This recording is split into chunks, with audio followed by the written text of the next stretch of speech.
दशकं 31। प्रीत्या दैत्यस्तव तनुमः प्रेक्षणात् सर्वथापि त्वामाराध्यन्नजितरचयन् अञ्जलिं सञ्जगाद।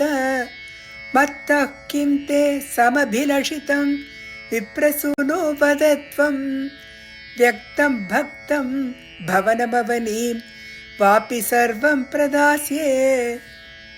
तामक्षेणां बलिगिरमुपाकर्ण्य कारुण्यपूर्णोऽपि अस्योत्सेकं शमयितुमना दैत्यवंशं प्रशंसन् भूमिं पादत्रयपरिमितां प्रार्थयामासि तत्त्वं सर्वं देहेति तु निगदिते कस्य हास्यं न वा स्यात्।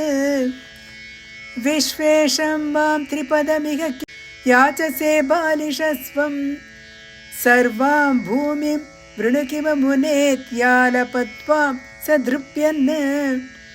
यस्मादर्पा त्रिपदपरिपूर्त्यक्षमः क्षेपवादान् बन्धं चासौ आगमदतर्होऽपि गाढोपशान्त्यै पादत्रय्या यदि न मुदितो पिष्टपैर्नापि तुष्येत्।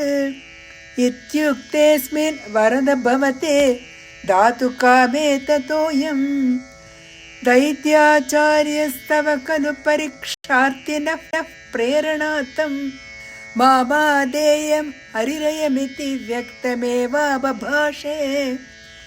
याचत्येवं यदि स भगवान् पूर्णकामोऽस्मि सोऽहं दास्याम्येव शिरमिति वदन् काव्यशब्दोऽपि दैत्यः विन्ध्यावल्या निजदयितया दत्तपादाय तुभ्यं चित्रं चित्रं सकलमपि स प्रार्पयत्तोय पूर्वं निस्सन्देहं दितिकुलपतौ त्वय्यशेषार्पणं तत् व्यातन्वाने मुमुचुरुषयः सामरा पुष्पवर्षं दिव्यं रूपं तव च तदिदं पश्यतां विश्वभाजाम् उच्चैरुच्चैरवृद्धवदीकृत्य विश्वाण्डभाण्डं त्वत्पादा निजपदगतं पुण्डरीकोद्भवोऽसौ कुण्डितोयैरसिचद पुनाद्यजलं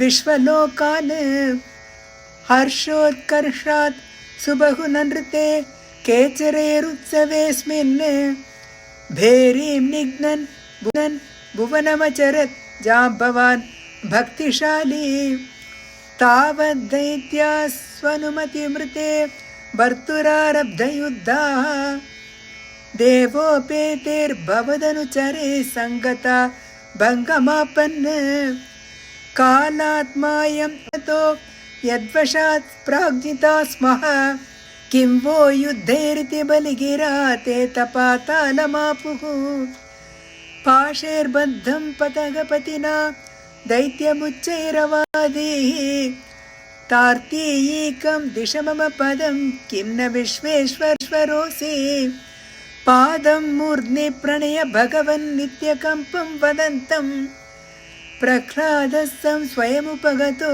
मानयन् हस्तवीत्वां दर्पोच्चित्ते विहितमखिलं दैत्यसिद्धोऽसि पुण्यैः लोकेस्तु त्रिदिव विजयी वासवत्वं च पश्चात् मत्सायुज्यं भज च पुनरिति अन्वगृह्णा बलिं तं विप्रैः सन्तानितमकवरः पाहि वातालयेश।